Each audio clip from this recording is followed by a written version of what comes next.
Good afternoon and welcome, everyone. My name is Utman Alawi, and I'm a Dean Student Brand Ambassador at the UC Riverside School of Public Policy. I'll be serving as the MC for today's webinar with our distinguished guest, Palm Springs City Manager Justin Clifton.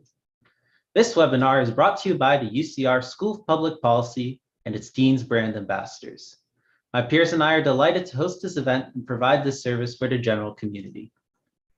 Before we get started, I want to first go over the format for today's online seminar. We will devote the first hour of today's event to a presentation by our guest speaker. We will then reserve the last half hour of today's event for an audience Q&A. For that Q&A, I've also invited a few of my public policy classmates to ask questions on camera directly to our guests. Audience members, if you have any questions you would like me to pose during the Q&A session, please do not send them via the chat, but instead send them using the Q&A feature, which you can find at the bottom of your screens. You can submit your questions anytime throughout the event via the Q&A feature. You do not have to wait until the audience Q&A portion of today's event to send in your questions. Now, at this point, it is my honor to introduce our guest speaker. Justin Clifton is currently the city manager in Palm Springs, California, and served in the same position in communities in Colorado and Arizona. He holds a master's degree in public policy from the University of Colorado, Denver, and a bachelor's degree in political science and philosophy from Fort Lewis College. Mr. Clifton has invested in ongoing leadership and development, including the Rocky Mountain Leadership Program at the University of Colorado and the State and Local Executive Program at Harvard. Mr. Clifton, can I just say how delighted and honored we are to have you with us today. I'll now hand it over for your presentation. Thank you very much. I appreciate it, and I'm really happy to be with you guys today. My goal is to really get you some in-depth exposure in the limited time we have to local government. I can speak obviously firsthand as to the role of the city manager, but want to make sure that that's expanded a little bit so that you get some insight in what it might look like to serve in different capacities in local government, cities, counties, really even tying into some of the partnership kinds of things that I do with nonprofits, et cetera. So I may go a little short of the time for the presentation to make sure there's really lots of time for question and answer, because I find that's where some of the richness really comes. But again, thank you for having me, and I look forward to sharing some of my experiences and insight with you. So first thing I'm going to do is share my screen, and I will put up a PowerPoint. I may turn it on and off a little bit as we go, depending on whether I'm telling a short story or a long one. But if everybody can see my screen, I'll just get this organized here. Okay, so the case for local government. I left my subtitle out of the main slide here, but really, I do think the subtitle is kind of meaningful for me. I think this is hard work. Politics is messy. Maybe you've heard of making the sausage, but really, it's rewarding work. It's necessary work, and we need talented people in this industry. So I hope to share with you what makes this a really excellent experience and something you might consider doing. Again, my name is Justin Clifton. I do currently serve as the Palm Springs City Manager. I've served now 4 local communities in 3 states. Very happy to be in Southern California. Done this for about 15 years. I had some unconventional beginnings. So that's probably where I want to pause and tell a little bit of a story, because in some ways it seems like it's been a long time since I was in your seat. And in some ways the time has flown by and it's really almost just like yesterday. I'm going to pause my screen for a second and share with you about 15, 16 years ago, I was getting ready to graduate, a slightly non-traditional student in my mid-20s, maybe 26, 27 years old, getting ready to graduate Fort Lewis College. I'd studied political science and philosophy, had loved it, thought that I wanted to either do a dual MPA JD program, maybe work for international NGOs, really was involved in politics, including partisan politics and elected office, and had done some campaign work. And I was just very interested in making a mark and doing something kind of unique and special. Somewhere along the line, I can't even remember the exact moment, but somebody was going to come and pitch a program out of Colorado University. And it was this Master's in Public Policy program. And what was unique about it is that it came with an internship. And the internship ran the entire course of the program, so for 2 years. And I remember sitting at that meeting and thinking, wow, this is interesting. I could stay where I'm living in Durango, Colorado, which is a great place to be, I can do this kind of extended weekend and quasi-remote format school and really start to get some practical experience as I'm learning. And it sounded great. So I quickly scrapped my ambitious plans to go to a fancy school and get a law degree and other things, and took this program on. One of the first things we had to do is apply for different communities for an internship. So went through that process and ended up being asked to join the team in Bayfield, Colorado, which is a small community outside of Durango. Worked well because I could kind of stay where I was at. My first few months, I'm an intern, so people were happy to give me their assignments and do things that they didn't want to do. So I was Xerox copying business licenses. I was drafting constituent replies to letters, mostly people complaining or asking for information about the city. I really wasn't doing a lot of sophisticated work at the time. I was there for 3, maybe 4 months, and the town manager who had hired me took another position in another state, moved to Idaho. And so that was okay. There were some other people in the organization. The city was going to implement a search for his replacement. But maybe a week or two after that, the town gets a fax, and evidently we were still using fax machines then. And it's a fax from state regulators, from the Office of Water Quality Control, basically imposing a building permit moratorium on this town. Evidently, there was a special district, so another government entity, but not formally associated with the town, that ran the wastewater systems in this area. Not uncommon that some utilities are provided by special districts. Evidently, they'd been violating water quality control standards for some time, and this was just about a mile upstream from the Southern Ute Indian tribe, a very wealthy and well-connected tribe. So they had lobbied the governor's office to do something to stop the pollution, basically. And part of that was imposing this building permit moratorium on the town. It might just seem kind of like a small regulatory thing, but in this town, they were in the middle of their historic growth boom. Bayfield had been discovered as a small community outside of Durango as homes got way too expensive in Durango proper. So there was new development occurring all over town. And imagine for a second that you're a developer with an expensive bank loan, and you had just put in roads and sidewalks to support 200 homes, and now nobody can get a permit to build a home. The terms of this cease and desist order and this building permit moratorium were so strict, you couldn't get a permit to build a deck, even though the deck had nothing to do with wastewater or sewer. So this was overnight an instant crisis. We had major businesses. In fact, there was a brewery in town that had located maybe 1 or 2 years prior, Steamworks Brewing, and they were making all of their beer in Bayfield, shipping it as far away as Pennsylvania with the name Bayfield, Colorado on the can. It was a high growth company, good paying jobs.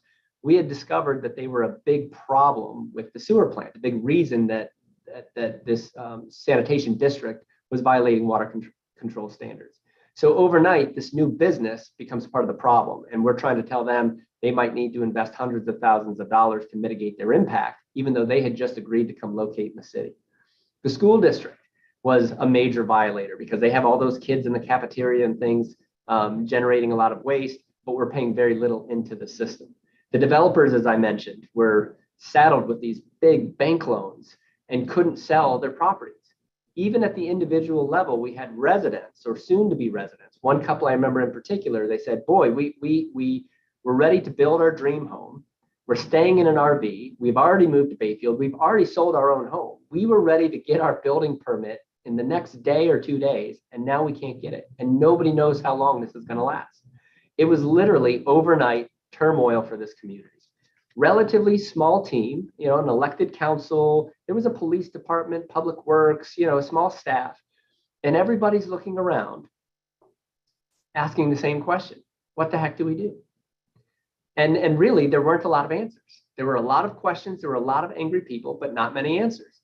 I didn't have much experience. As I said, I was an intern. I was Xerox copying business licenses.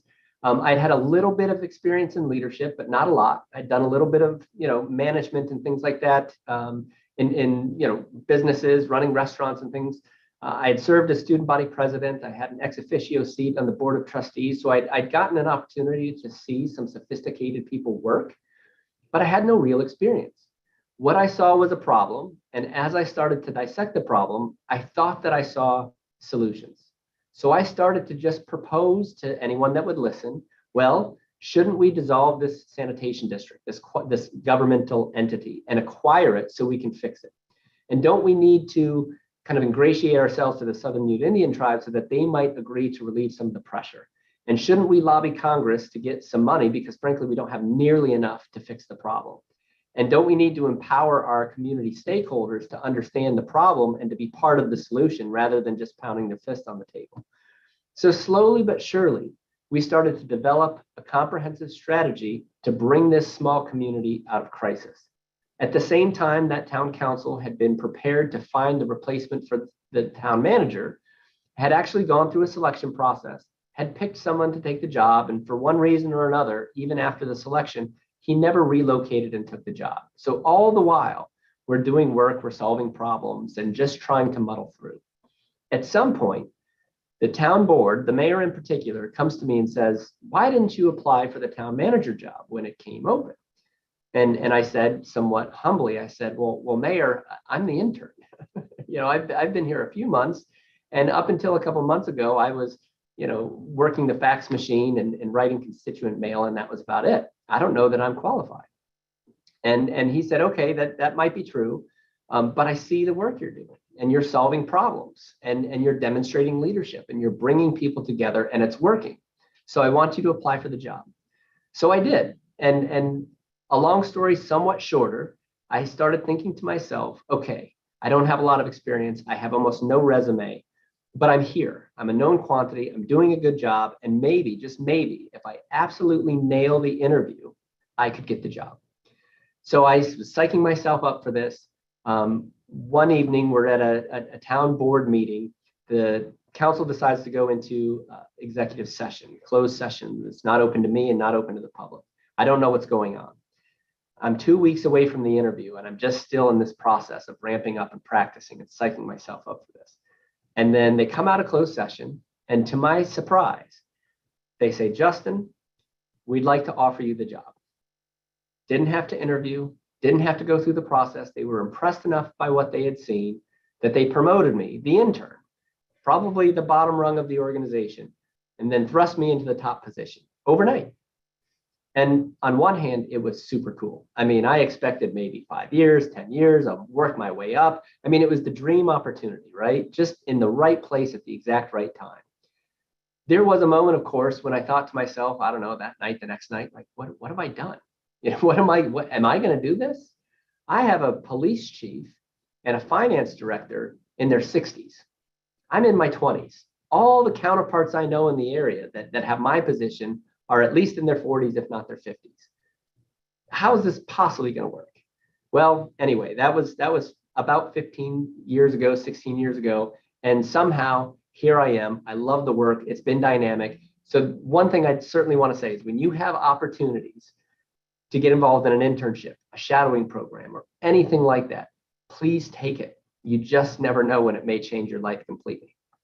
Okay, so with that, I want to go back to the presentation and make sure we have some better grounding for what this is all about. One more admission. As I was coming out of a bachelor's degree with a major in political science, I did not know there was such a thing as a city manager, let alone what one did. I learned that pretty quickly before and during my transition to that position. But I wouldn't be surprised if some of you are also a little bit lost on what is it that local government does, what makes it different. Let's see. Just trying to get my slides to work. So firstly, you're familiar, I'm sure, with state and federal government in the United States.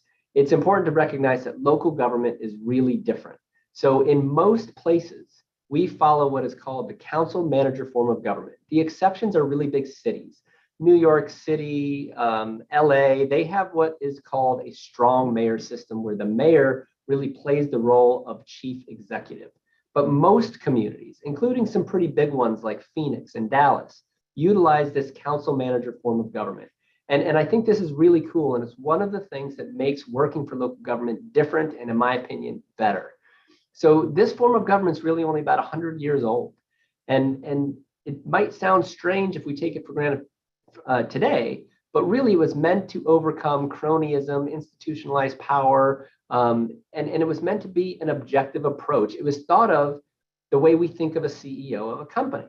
But at some point, somebody came along and said, wouldn't it be cool if we ran our government the same way? So think about that for a second. That also means that up until this point, there really weren't professionals.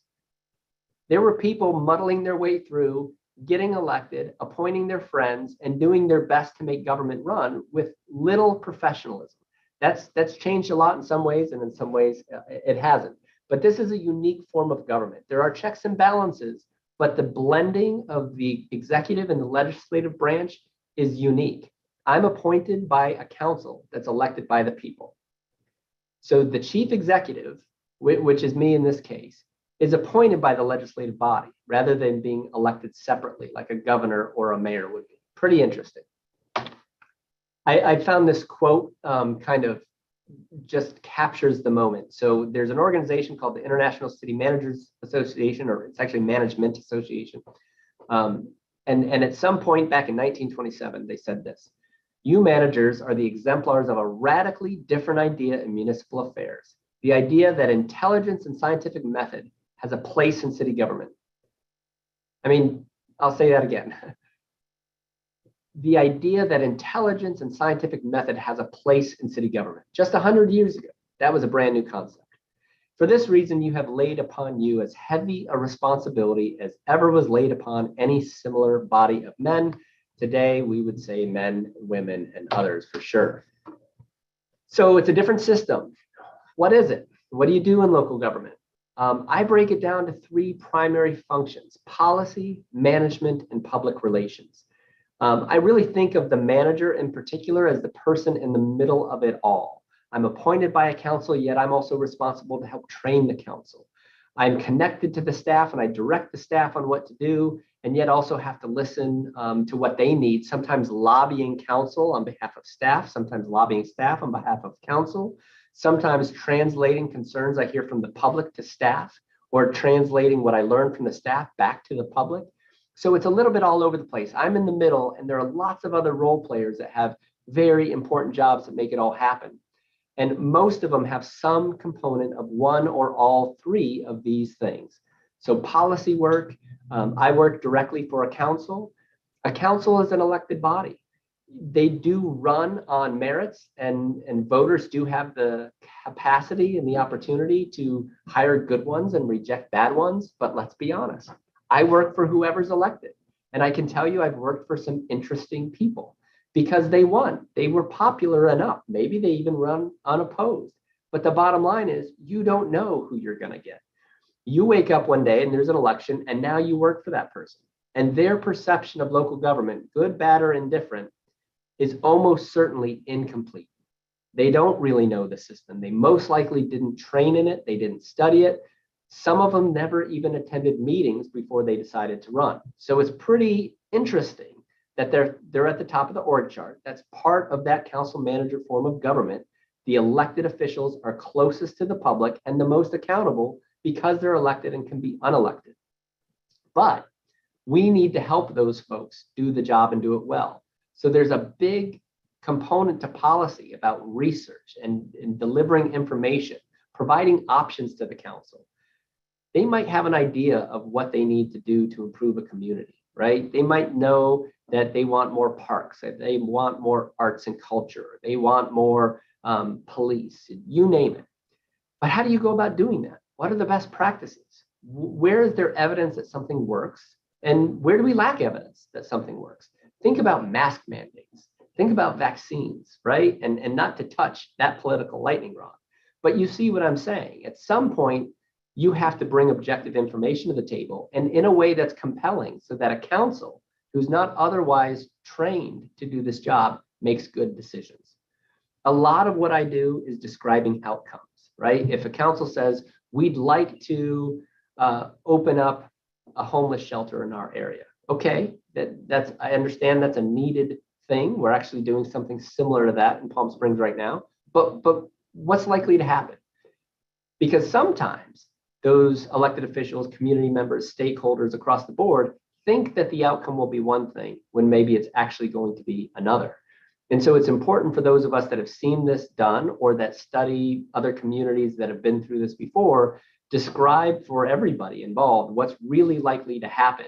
There's a huge disconnect, especially in partisan politics. No offense to anybody who's going down that road or serves in that role.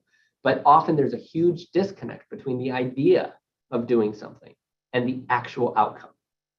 And then, of course, my job and the job of the rest of the people in local government is to implement and execute. So when we're given a mandate, when we're tasked with a project, we have to carry it out. It's everything from construction to building brand new programs. In my career, I've started first-time programs in community ranging from sustainability to housing to lots of big, important subjects. And in those communities, nothing had been done before then. So the council shows up and says, yep, this is the direction we want to go. And I and the other team members have to figure out, how do we do it? Do we contract with people to do it? Do we bring that program in-house, but bring on a consultant to help advise us? Lots and lots of different ways you can approach it. We have to decide how to make it happen, and ideally how to make it happen in a way that's effective and efficient. So this policy role, especially for those of you studying public policy, should be really intriguing, right? And I can't emphasize enough how important it is that we have more people that are objective, grounded in evidence, and immersed in the science of politics, and not just the politics and the political environment. So other than that, management, working with the staff and creating culture and those kinds of things, something that most of us are not trained to do. In this business and a lot of businesses, we sometimes refer to promoting people to their point of incompetency. And what that really means is, too much in the business, we take somebody who has technical expertise. Maybe they're good at sales in the private sector. Maybe they're great machine operators, or they make great cops. And at some point, because they're good at their job, we decide, why don't you take a supervisor role? Why don't you lead other people? And to the extent that that job is limited to teaching technical skills, that makes sense. But it's so much more than that. Leadership is so much more than those technical skills. And so what we find too often is good, smart people get put in the wrong role and fail. For those of you that have worked in your lives, even 2, 3, 4 places, I would ask you, how many of those had great culture and how many of those had average or even terrible culture? And inevitably, when I ask people that question, they admit mostly their workplaces were not good environments. Bad leadership, bad communication, bad systems. So there's a really big component of running local communities that has to do with effective management and leadership, creating a good culture where people want to engage, where they're empowered to solve problems, where they have the tools they need to be effective, etc. And then lastly, public relations. Boy, if there's a part of this job that is really messy these days, it's public relations. And there are some emerging trends that I'll discuss that make it that way. But the bottom line, and maybe you can think about this from your own perspective. I'm married. When I come home, my wife likes to hear about stories of what I'm doing because it's almost, sometimes like a soap opera.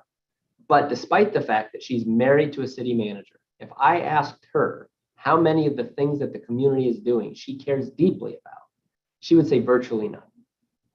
Whether there's a new land use application and the corner empty lot is going to become a grocery store or a car dealership or a gas station, couldn't care less. What kinds of trends are happening in police or fire, doesn't care.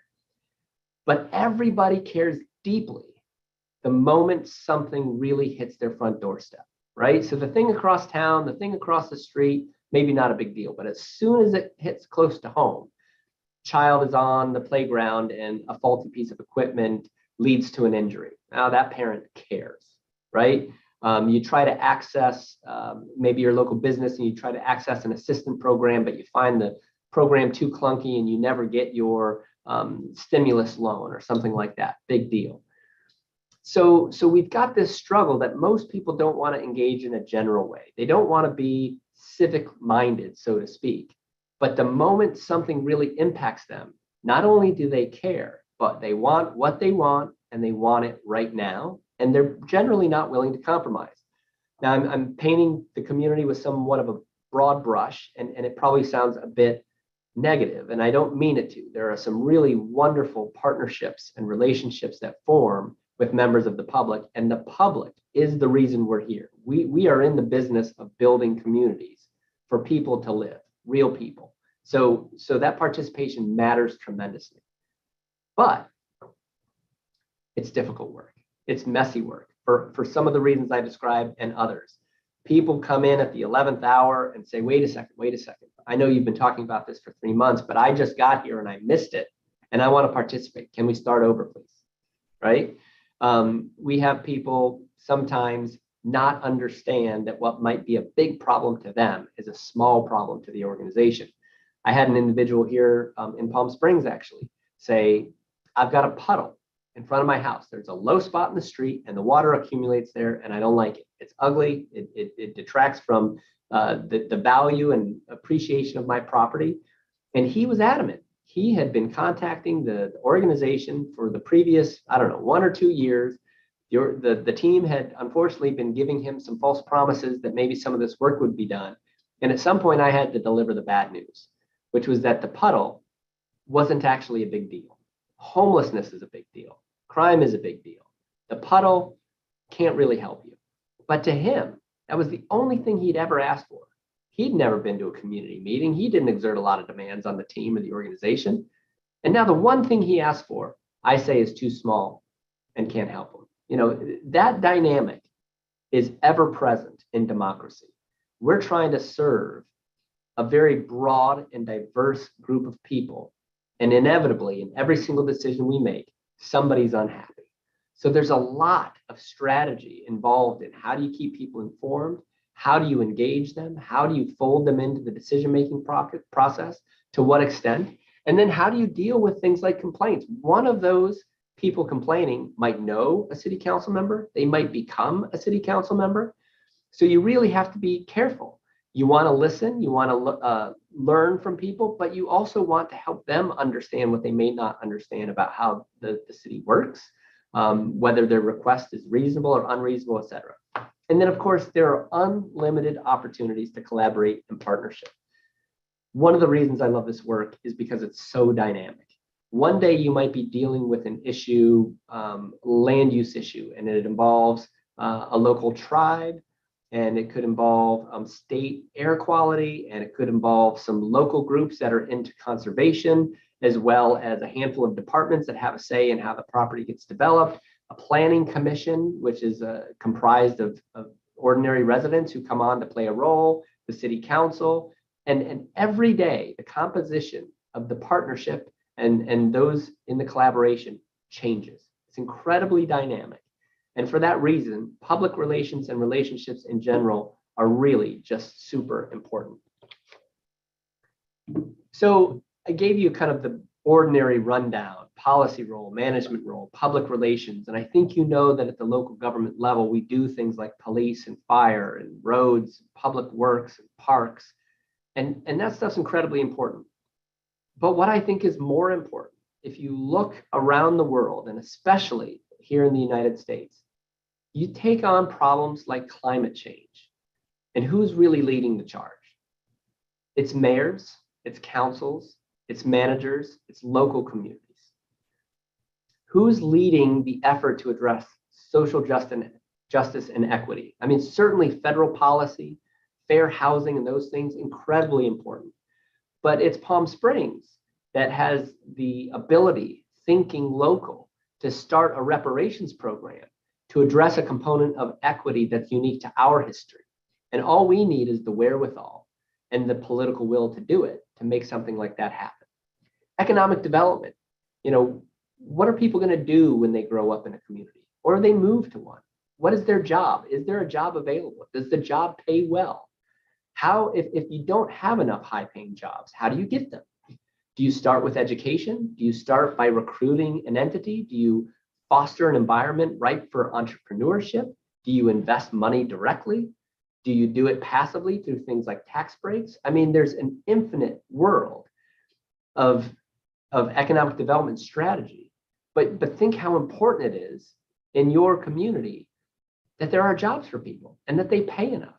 The educational opportunities that might unlock the doors to some of those jobs. Housing.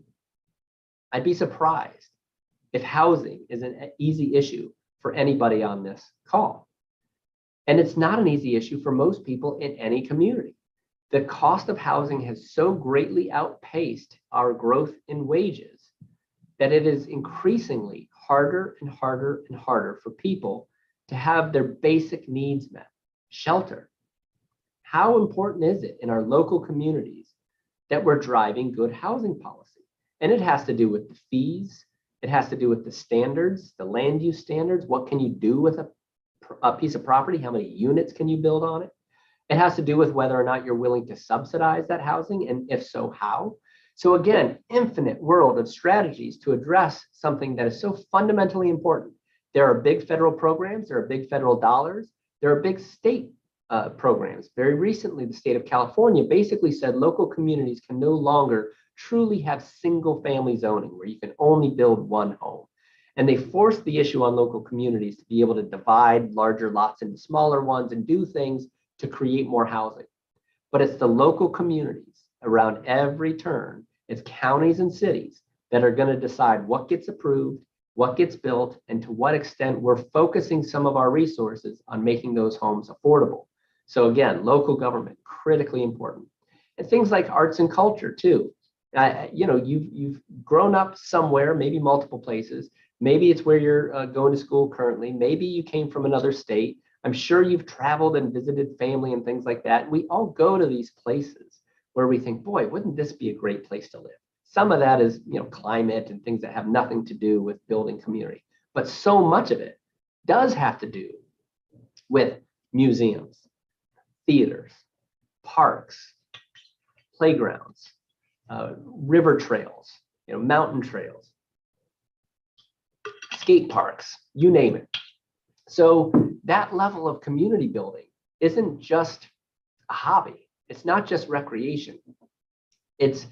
You are building the backdrop of the human experience.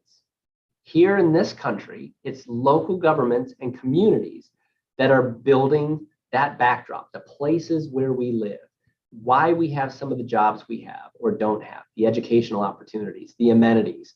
And you see the communities that have done it well. Don't get me wrong, it's not up to the local government alone. It's an incredibly rich fabric of partners that make those things happen.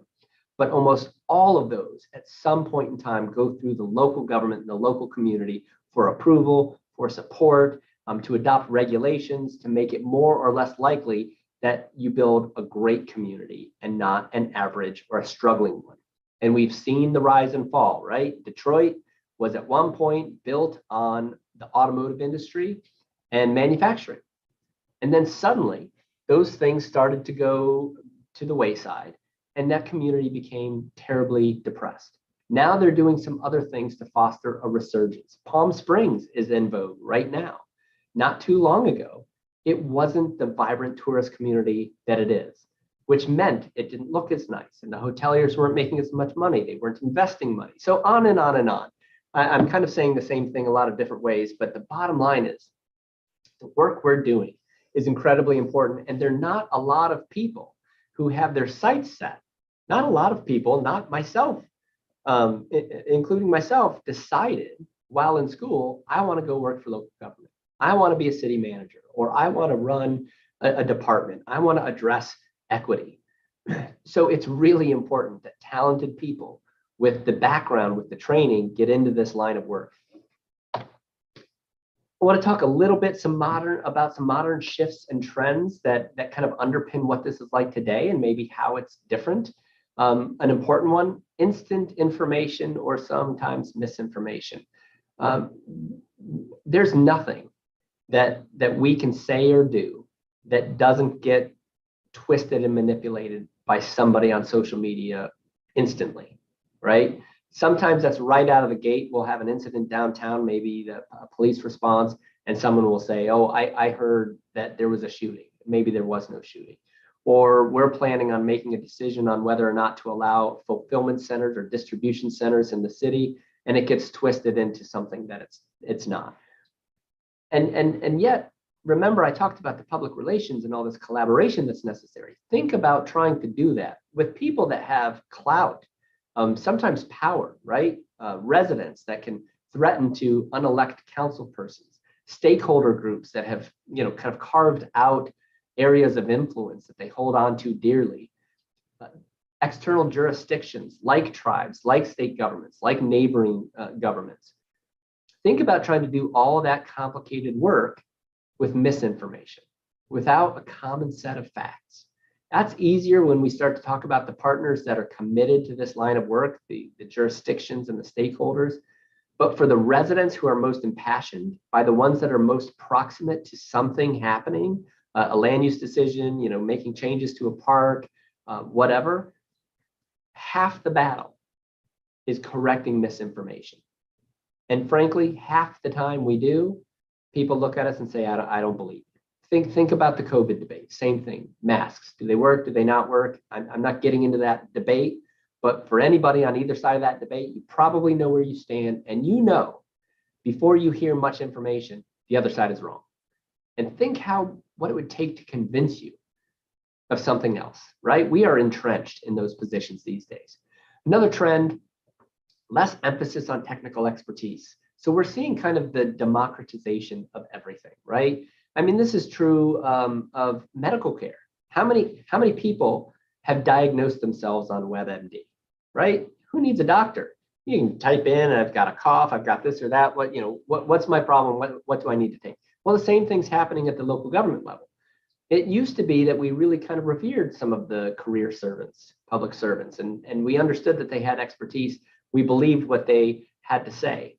Lately, there's a lot less emphasis on that and a lot more emphasis on kind of grassroots collaboration. That's a good thing to some extent because we certainly can have a biased perspective inside the organization as a bureaucrat.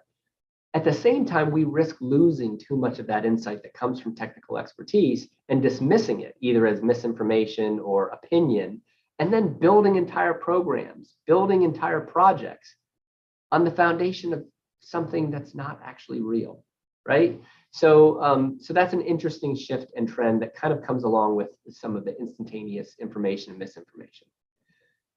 So that also leads to expanding pressure to communicate. I mentioned in the very beginning that most people don't care about 99% of the stuff that's being done in local government, but the 1%, they really care. And so what happens to me invariably is we start to head down a road and someone shows up and says, why didn't you tell me about this? This is something I care about. And that's a hard question to answer. Part of me wants to say, you didn't know about it because you're not paying attention. And that's not the problem of the local government, right? And yet that doesn't seem right because it is our job to communicate in a way that's intuitive, in a way that's accessible, in a way that inspires engagement. So we're constantly trying to reorganize our communication efforts to be more effective, to capture more interest, or at least to head off what's inevitably coming with somebody saying, I should have known about this before. Now we've got to blow the whole thing up and start over. I kind of touched on politics. The politicization of everything is a problem. And again, this is a bit of a digression, but if you're going to do anything in this world to make a positive difference from the perspective of public policy, please don't lose sight of your objectivism. Please don't lose sight of the component of this work that is about science and evidence. Because these days, it is not that. It is confirmation bias all day long. I'll go back to masks and COVID and other things. Most people, if they've decided whether they think it's good or think it's bad, then go and find information to support their opinion. And you can always find information to support your opinion. And so then it's my facts are better than your facts, right? And I can't tell you how often I've even shown people peer-reviewed studies, controlled random sample science, the highest level of scrutiny, and said, here's the results. And they say, yeah, that's evidence, but I have evidence too. I saw a guy on television last night giving an interview and said the exact opposite, right? And that opinion is equal. It's because of politics. I don't know how we're going to someday put enough of that aside that we can start to make real decisions again. But I can't think of anything more critically important to our future than getting past some of the politics. And then again, objectivity and leadership. I mentioned objectivity a little bit. The other thing that we don't have enough of is real leadership.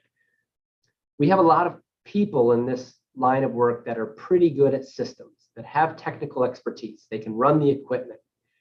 What we don't have enough of at all is leadership, real leadership, people with lots of integrity, people that can lead other people. Whether we have good systems or bad, they're all operated by human beings.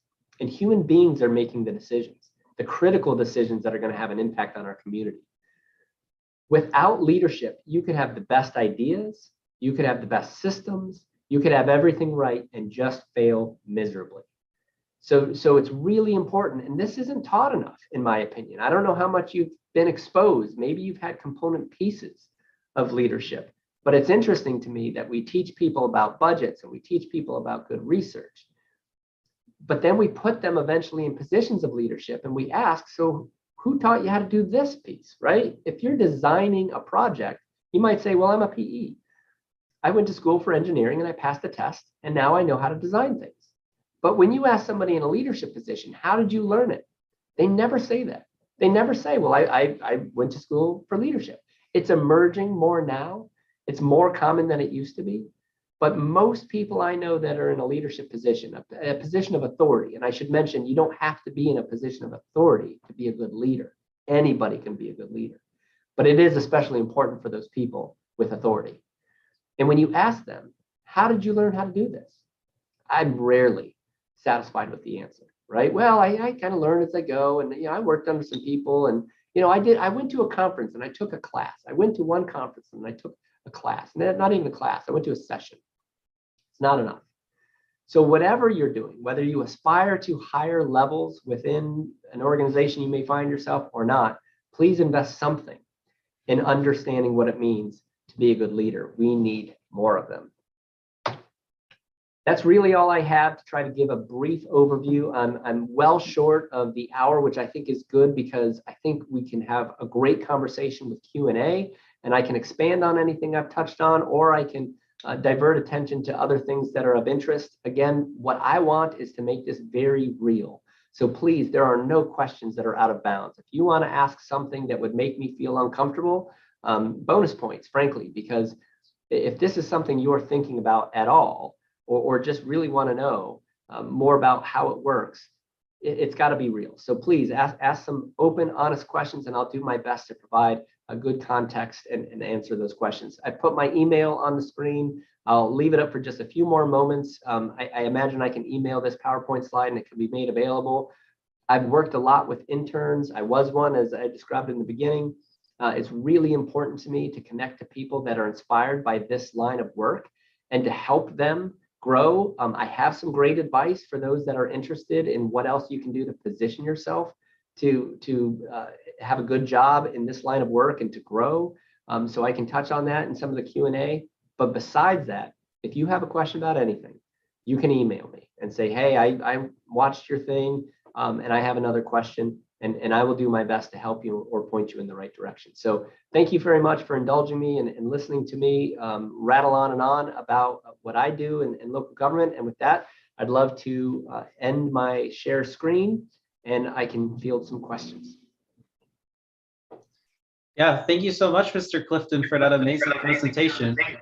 So we just like to say thank you first for speaking. And it was very interesting to hear you talk about your humble beginnings up into your city manager roles and how you work with the general public to solve issues and the general day-to-day tasks that can be found under the job of a city manager. So again, thank you for that. And so at this time, we'll now transition to the audience Q&A. As a quick reminder to our audience, please submit your questions via the Q&A box instead of via the chat function, and I'll present it to our guest speaker. So to begin, we have an anonymous audience question. Quote, how can public policy students get access to internships or job opportunities specifically for Masters of Public Policy students? Great question. So there are usually a lot of programs run through whatever school someone is pursuing their master's degree. So I did mine through Colorado University was a unique program that I described, ran the whole 2 years of my internship. I've worked with a lot of other fellows and other folks that got plugged in that way. But I would also suggest to get plugged into some of the professional organizations. So the California League of Cities is one. There's some other in different states and in California that are just professional associations. I've been part of putting on conferences for emerging leaders, which is really focused on students, people at the entry stage of their career or just aspiring to start a career. So look for those kind of opportunities, build a network, whatever you do. If you know somebody, go to one of these events and ask that somebody to introduce you. Ask me. Write me an email and say, I'd like to go to one of these conferences and meet people. And I will personally take you around and introduce you. I'm still building my network in California, but I've been very active elsewhere. I was on the board of the Arizona City and County Management Association, served in similar capacity in Colorado. And those networks want to help people in the profession, and they often need help. So sometimes they don't have a formal program, but will create one on the spot. I've been approached by 2 or 3 people and offered to have shadowing experiences, for instance, where I would just bring someone into the organization. They'd spend a day with me. If they had a particular area of interest, like finance or economic development or communications, we'd link them up with those people and just have them shadow them for a day and see a little more firsthand about how it works. And then you build that network. You get connected with those people on LinkedIn. Every once in a while, you send them a note to say, hey, just thank you for the experience, or wanted to know if you see any other opportunities on the horizon, know of communities that are hiring, think of job opportunities that might be good for someone in my position. So many of the people that I know that got their first start, that's how it happened, right? I went to this meeting and took an internship, took a chance. I know other people that got started because there was a conversation like the one I'm talking about. And then someone in a community said, I was thinking about creating an opportunity for someone to do special projects. Maybe that's something you'd be interested in. And next thing you know, they're working in that community and working their way up. So build your network, get invested in some of the things going on outside of the university setting and some of the professional associations. And that's a great start. And of course, ICMA, International City and County Management Association, is another good one. They're posting jobs all the time. They have periodicals and articles and things that are just kind of about the business. And there too, you can start to build a social network by getting connected and posting on blogs and doing some of that kind of stuff through some of those websites. All right, thank you for the response, Mr. Clifton. Next up, my fellow ambassador, Claudia Nunn, who alongside Alex Morales will be joining us on screen and will be posing the next question. Claudia, the first question goes to you. Hi, Mr. Clifton. Thank you so much for the presentation. So you were saying before that you've worked at a few different cities, and I just wanted to know, why is it that you went from city to city? What were you looking for? If you were looking for anything? Yeah, just pretty much like what made you want to go from one city to the other, and what were you looking for to not fix, but to do there and to accomplish? It's such a good question. I think we're all wired a little differently. I replaced somebody who spent 20 years in Palm Springs. I've not spent more than 6 years in a community. Part of my code of ethics, and this is a code of ethics promulgated by the ICMA, the International City and County Management Association, says don't spend less than 2 years if you're a city manager with a community. Anything less would be a disservice to that community because it takes a lot to facilitate the transition of a manager. Mine were pretty circumstantial. So I got my job in Bayfield and it blew my mind, right? And I got to do a lot of really fun things. I got to build a senior center, right? The seniors in that community were eating lunch in a dingy school gym with ceiling tiles falling down. We got to build a beautiful facility on the river where people that were responsible, for our livelihoods had reached the point in their lives where they needed some time and space and a way to be honored. And we got to build that. Did a lot of fun things and started to feel, frankly, like I had accomplished some of what was on the immediate horizon for an agenda. Some personal things happened. I met somebody who I'm now married to. We decided to both quit our jobs and travel the world for a little more than a year, which some people told me I was crazy to do so quickly after getting a shot at being a manager. But you've got to be bold in life and in work. So relocated to Colorado, found another community that was interesting, but probably not the community where we wanted to live long-term and raise kids. I was there for a few years. Again, did some things that I think were really good in the community, helped solve some problems. When there was an opportunity to work in Sedona, Arizona, for those that know or have been to Sedona, gorgeous community. I mean, just beautiful. And so it was great, but a smaller community in a smaller town. And so at some point, Palm Springs pops up on the radar. And at first I didn't think anything of it. And then the more I started to look, I saw that it was larger and had some really cool things going on. An international airport, a convention center, a really talented and uniquely inclusive council. I work for one of the few and first transgendered mayors in the United States. And the more I looked, I thought, boy, these are new challenges. I've not been part of running an airport. What is that all about, right? So for me, it's just worked out. Part of that equation has been, where do I want to live? And really, most people should probably lead with that if they can, right? Be the place you want to be, then find a job that works. So all of that kind of aligned with Palm Springs. I wanted to be in Southern California. I wanted to be in a warm climate. It's warm. It's plenty warm in the summertime. And I love the idea of getting to do a lot of new things and work for a council that is talented, collaborative, and ambitious. And they are ambitious. It's exhausting some days, but we are tackling things like reparations. We are tackling hard issues like homelessness. We are tackling climate change. And that's exciting to me. I want to be part of that. So that's really what kind of inspired some of my moves. Had I been in a different situation where, I worked my way up through one organization that was already doing a lot of those things, that might have been it. But circumstantially, it was better for me to move. And that's how it went. And that's somewhat typical. I will say the average tenure for a city manager in a community is probably 5 years. So 3 is on the low side, 20 is really, really long. And that can be good and bad. It's probably neither. It's probably just different and in the eye of the beholder. But it's worked out for me. And again, kind of changing and evolving has been part of the intrigue of this line of work. Thank you for your response on that, Mr. Clifton. It was super interesting to hear your balance with your professional career and then also your personal life and how those two parts of your life have come together. So now we have another question from our audience. Jenny Vo, she's asking, what is the difference between the good and bad of public relations?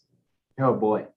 So much of it is whether there's good faith or bad faith, right? Some people think government's here to do good things and generally does a good job.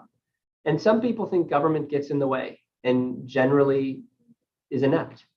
And I'll be honest, there's both. We're on the same bell curve that everybody else is. Really, it doesn't matter what the profession is.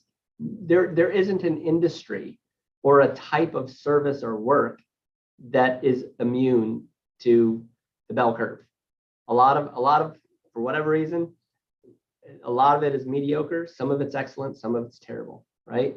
So if somebody assumes good faith and they come in somewhat humbly and say, this is what I'd like, or this is what I perceive, and I want to know more. Is there an opportunity to partner? How can I help?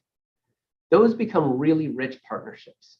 And those usually blossom into something. And I'll tell you, some of the neatest things that have happened in any community, if you go and ask, how did it happen? There's a story like that. Somebody else, not necessarily the government inside, started it.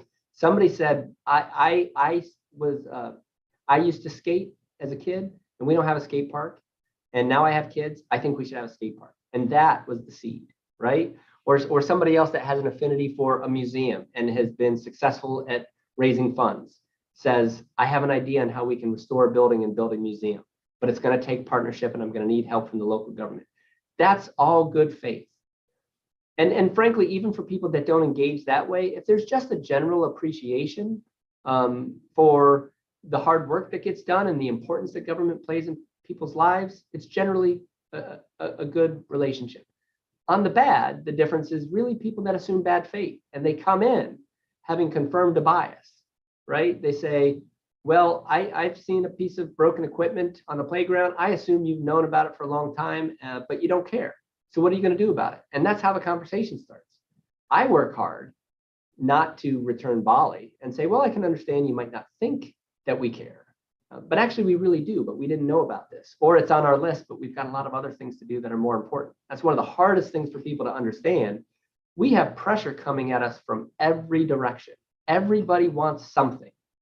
Lower taxes, more programs, more cops, less cops, whatever it is. And we just can't do it all. And so sometimes we have to tell people no. Again, when people kind of understand that a little bit, public relations really work. But when they don't, it can get nasty. People write letters to the editor. People protest. The city of Palm Springs is working to build a navigation center for unhoused individuals, something that would have wraparound services. It's going into an area of town where there are some poorer neighborhoods. Some people think we're trying to concentrate poverty in that end of town and kind of stick it over there, which is truly not what we're trying to do. But for the people that are frustrated, that assume bad faith, they're holding protests, they're writing letters to the editor. It will come up likely as an election issue, and it can get nasty. People sue the city all the time, actually, over things that are worthy and unworthy. And most of that, there are accidents, there's neglect, there's things that happen, but so much of that is predicated on bad faith and the assumption going in that government is a bad thing, and their job is to fight it. So I think that's the primary difference, actually, in good and bad relations. On the government side, you have to make sure not to, you can't stop listening, right? So even when people engage in bad faith, we serve everybody. And we still have to be responsive to those folks. So on the flip side of good and bad relations, to preserve better relations, the government really does have to work hard to communicate, to be accurate, to be responsive, and to run a good governmental entity where people get called back, where the customer service at the counter is good, where the streets are in decent condition, et cetera, et cetera. So a lot of good relations in the community. Some of it is communication and that kind of thing, but it's also just do a good job, right? Make people proud of the community they live in, and you'll probably do okay. All right, thank you for that response, Mr. Clifton. We have another audience question. Sorry, not an audience question. My fellow ambassador, Alex, actually has a question she'd like to ask first. Great. Hi, Mr. Clifton. I would just like first to say thank you for your presentation. I learned a lot from it, actually. You mentioned that real change of really important issues like climate change, housing, homelessness, it all happens at a local level. So I was just wondering, how do you tackle these really big issues without maybe large budgets or state funding? Yeah, a lot of the job is being creative. And the first thing I'll say is don't accept no. Don't write anything off, right? And it's easy to think. I'll tell one little story since I talked about building a senior center. The small town I was working for didn't have a large budget, but this was a big deal. There was a significant population of older people in this community, and they really had no place to socialize. They had no place to go. They had one meal a week in that little dingy school. It was an old school building, actually. It wasn't even used as a school. It wasn't nice enough to still use as a school, but it was the place that they gave the seniors to meet once a month. No recreation, no health-oriented classes, nothing. And the city didn't have enough money.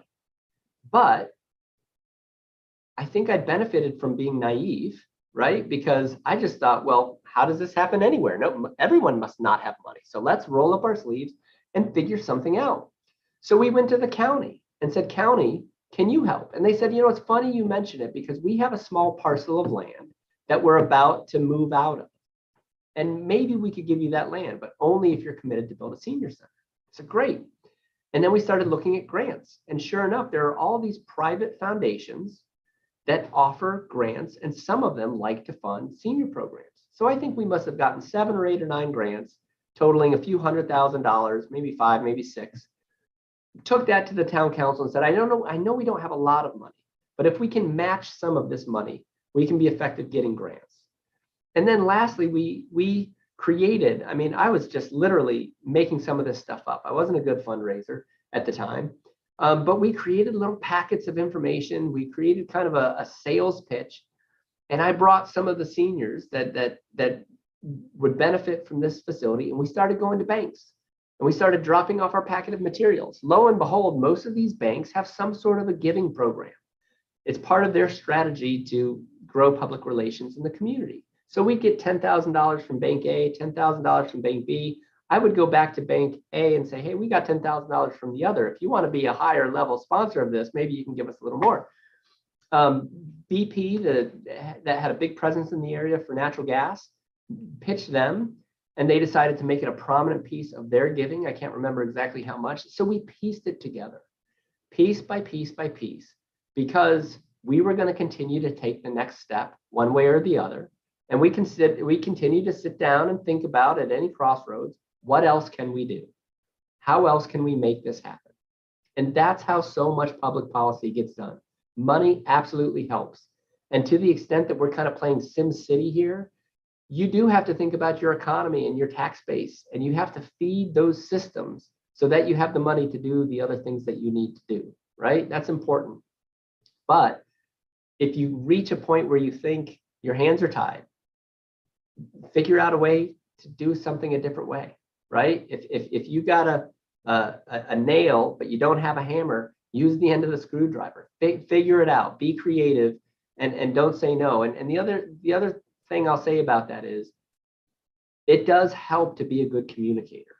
You know, you need people that can think through these things, but there is a certain amount of salesmanship that goes on in this line of work. You need to be able to tell the story.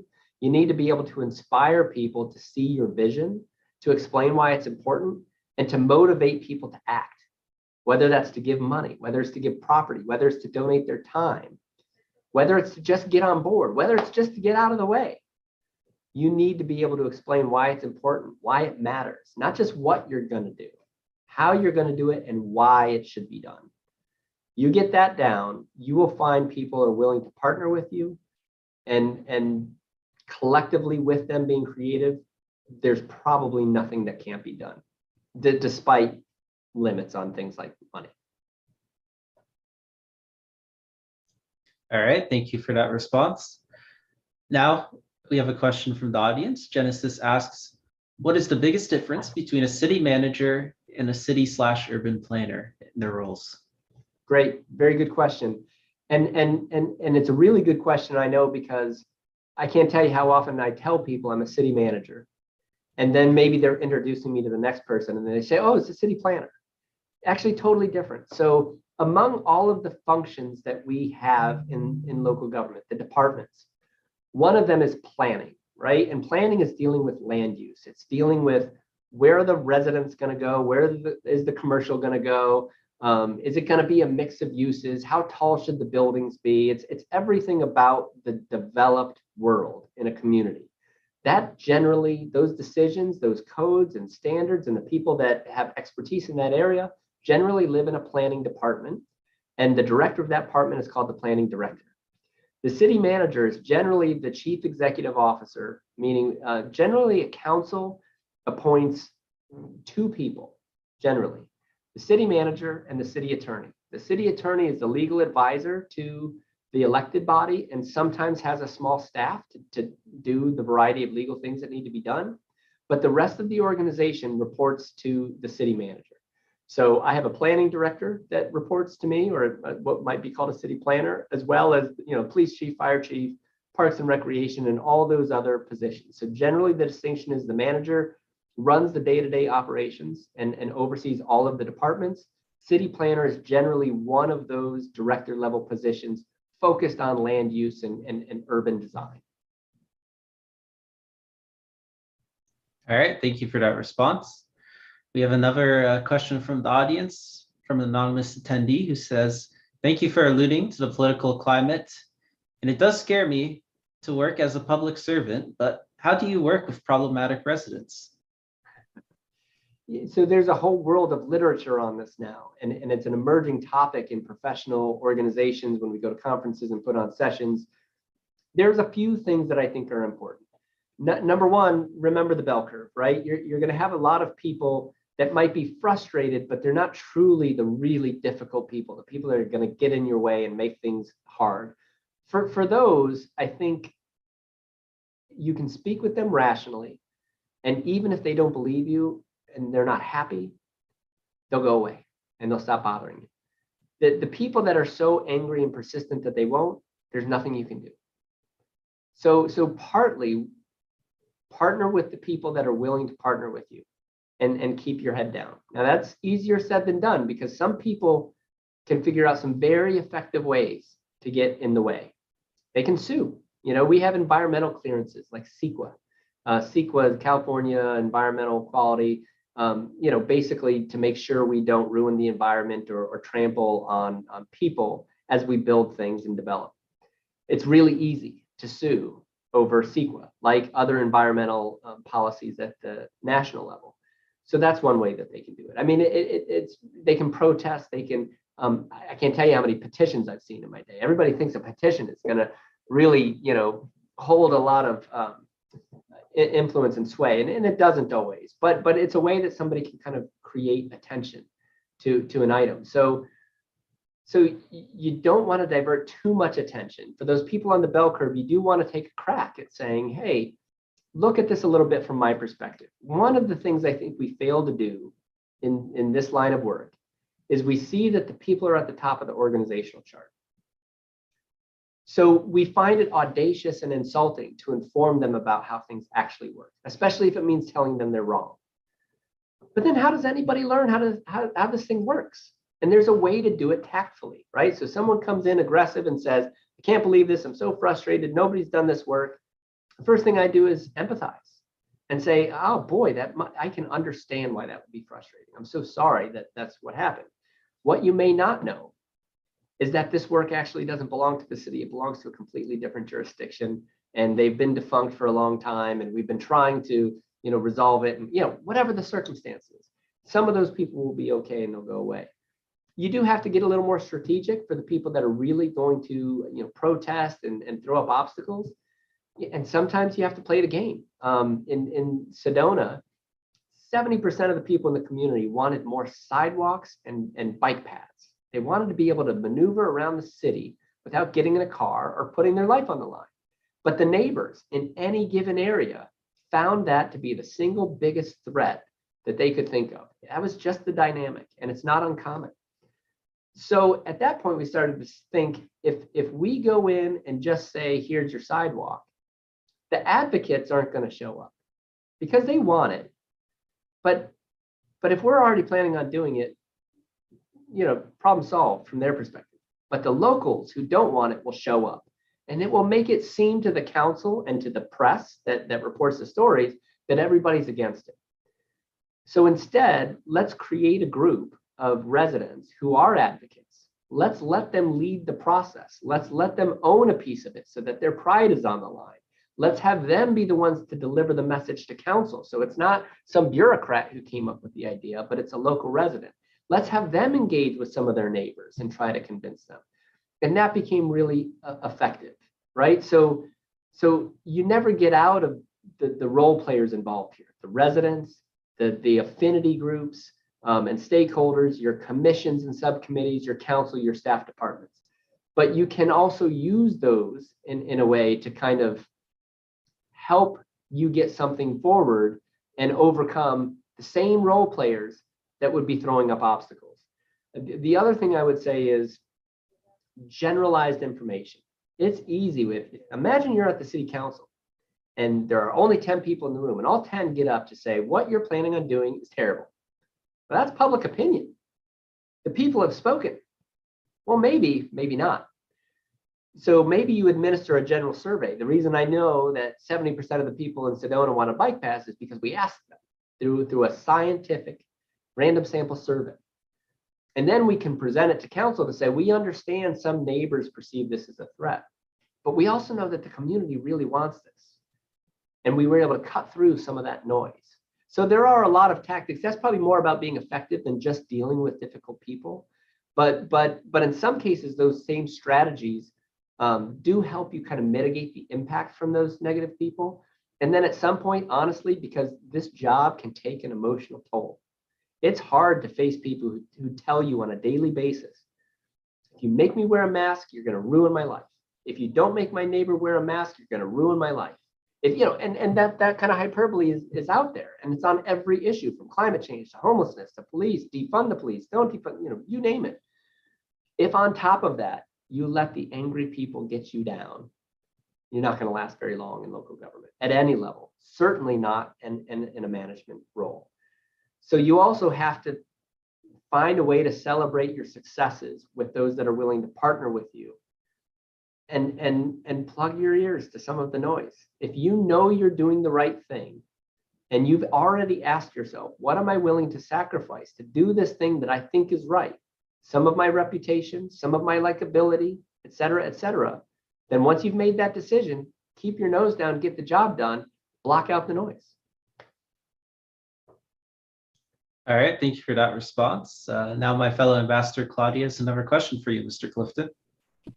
Hi, Mr. Clifton. So during this age of COVID and new emerging technologies, how have you made local government more accessible for your residents, who may not have those technologies or don't know, how to attend a town hall online? What have you done for your local residents in terms of still having that connection between you and them during the time of COVID, where it's really hard to have that connection nowadays? Yeah. To be totally honest, we've lost some of that connection because I just spent 40 minutes talking to my PowerPoint slides from my perspective, right? I love that I can see a few faces now, because now I'm connected in a different way. But for 40 minutes, I know you're there, but all I can see is my slide. And that's what it's been like serving in local government and having council meetings. So Zoom has certainly helped, right? Now we can get people patched in a dynamic way, and make things accessible. There are so many different ways to communicate. There's emails and phone calls. There are a lot of like blogs and apps that I've used and that certain governments deploy where, it might be quick communication. We push out on Nextdoor, we push out on Twitter and Insta and Facebook and everything. And on occasion we do engage that way. We have other meetings and you tend to have a lot, like that collaboration is rich. So we have hospitality industry, we have, animal advocates, conservancy advocates that will ask to have meetings, and we still connect with them. And then we often say, hey, if you can push this information to your people through your newsletter, for instance, that would be really helpful. So we're looking for almost any channel. And that's true during COVID and before, and looking for creative ways to make it fun. I'll be honest, and I don't know what your perception is, but government's not very good at it. We're not. Part of it is built into our structure, because while a business might have 1 or 2 or 3 things to communicate, like its products or services, we're everything from wastewater to the airport and flight noise to the pothole to the police department, and everybody's interested in about 1%. So we're trying to push out communication on 100% of what we're doing, 10 different ways, so that we can catch the one person who says, oh, that's it. That's the thing I wanted to know about. Thank you very much. It's a total challenge. To do it, be multifaceted, use many different channels and media types.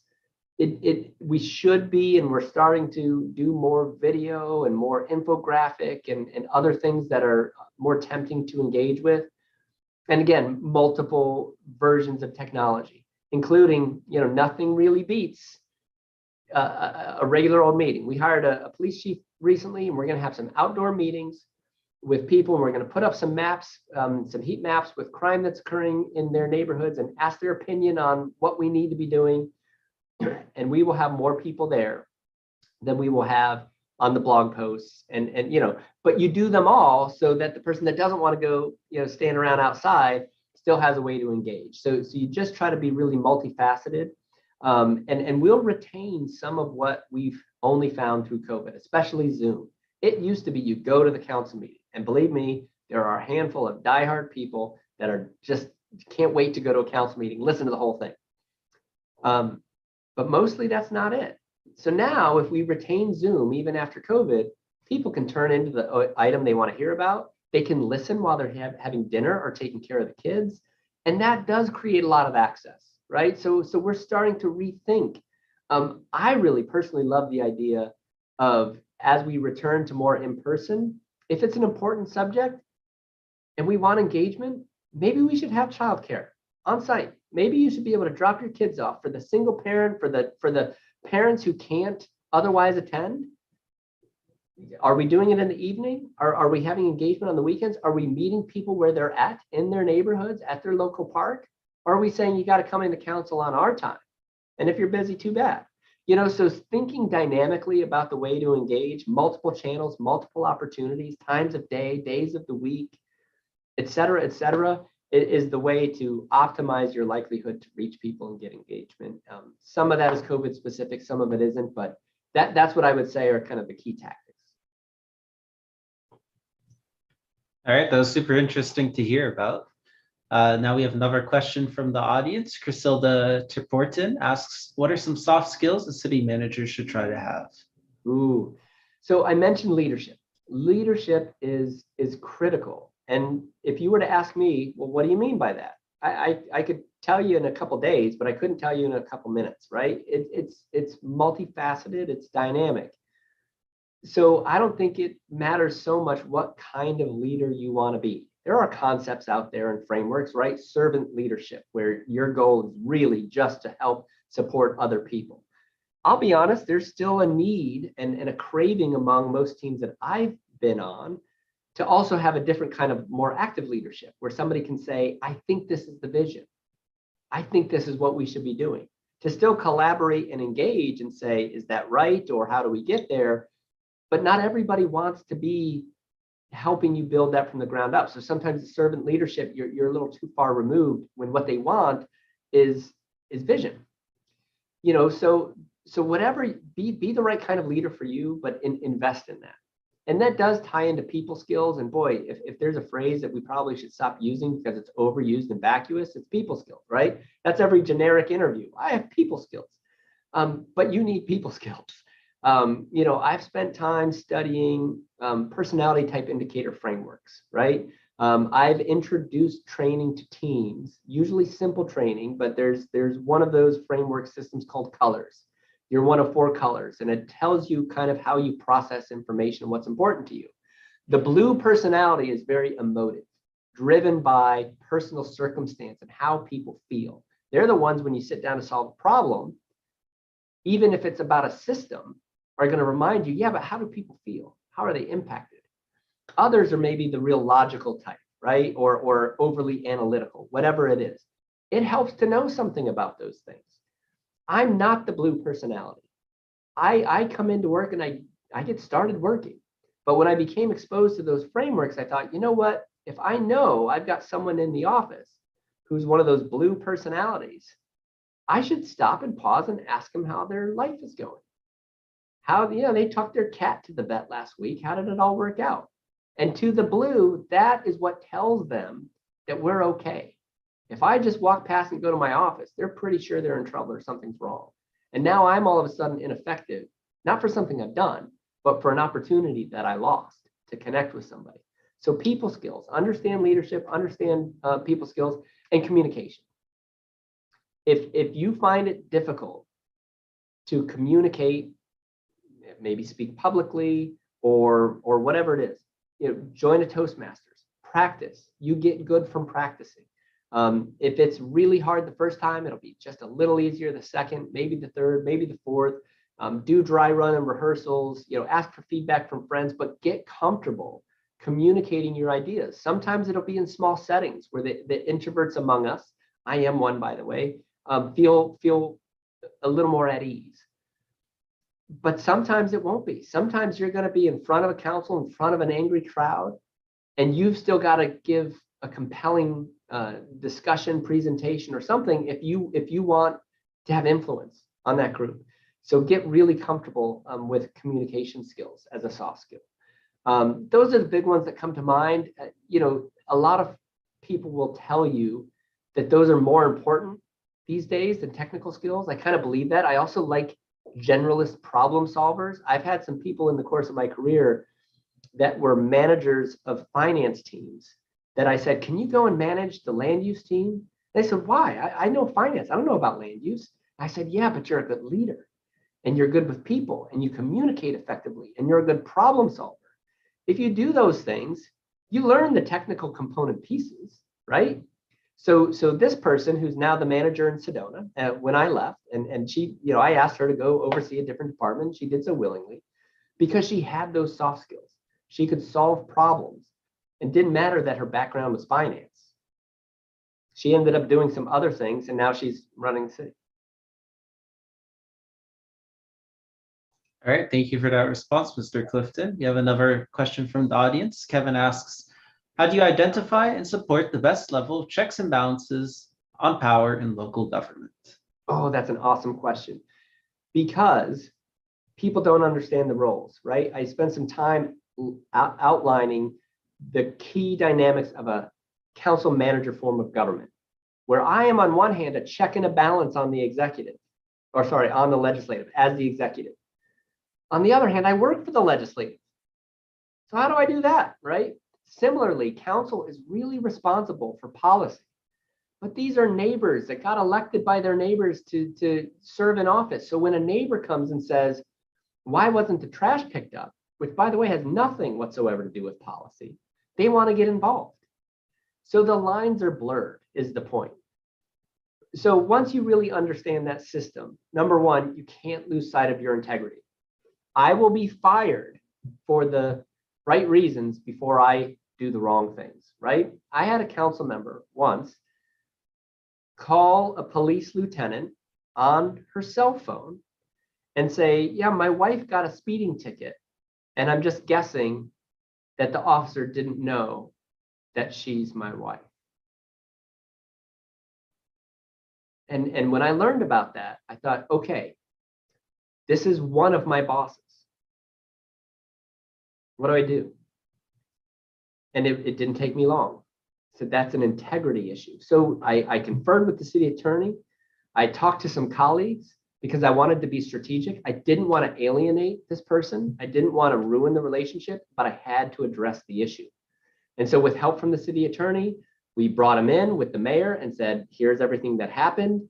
It was kind of a power play, but at the same time, we kind of played it off as, the attorney general would might investigate, and we need to assure the officers so that nobody presses charges, and we had this whole to do. But you do have to be mindful of those lines. They are blurred in this system more than some others, and you have to be flexible and be okay with that. But you've got to know where the line is, right? And sometimes it's counterintuitive. I'll give one more quick example. Somebody calls council because they need something done, right? The trash wasn't picked up or whatever. Council calls me, I call a staff person drops whatever they're doing, and they go and address that concern. That sounds like responsiveness, right? But what it also means is if you have access to the people in power, you get more from the institution than if you don't. So for the people that don't have a council person's cell phone number, they get less. Well, that's not right. All I had to really do is explain to some counselors, I know you're trying to be responsive, but you're creating a system where all the people you know are getting more from this agency than the people that don't have the luxury to know you. Is that what you intended? And mostly they said, no, I was just trying to help, right? So offering that kind of perspective, but being cognizant of those lines and those moral dilemmas is critically important. Sometimes the elected officials and others will err not because they want to, but because they don't know better. And so it's critical that we have people trained to do the job, that know the systems of government, know how it's supposed to work, to hold those lines. All right, we have time for one more question. So I'll leave it up to Alex, my fellow ambassador, to pose the final question for today. Hi, Mr. Clifton. I was just wondering if there's ever conflict between state interests and local interests, and if so, how do you sort of navigate through those two levels of government? Wow, awesome. The short answer, all the time, all the time. What happens in most states is states are passing policy and imposing it on local governments. There's a frequent concept we use to push back called unfunded mandate, right? So the state can just show up one day and say, from now on, we want all governments to do X. Well, what if we don't have money to do X, right? You've just given us a mandate with no funding. just recently when the state of California said, from now on, people in anywhere in California can subdivide their property from 1 to 2 or more by right, and they don't need to ask permission. They imposed that on local governments, and local governments, many of them, pushed back hard because it was going to change the face of those local communities, and the local agencies think they're better off making those decisions. They know that their local communities. So there's a constant give and take. We lobby, and we lobby somewhat effectively. So the League of California Cities, I wouldn't say they're primarily a lobbyist, but they do a lot of lobbying and other advocacy and training and development. But a big part of what they do is lobbying the legislature on behalf of cities. A lot of bigger communities hire their own lobbyists, so they're very active in that space, trying to help the state understand how things work. Sometimes they push back more openly. There were sheriffs in California that said, I will not write any tickets for people that violate the mask mandate because I think it's unconstitutional.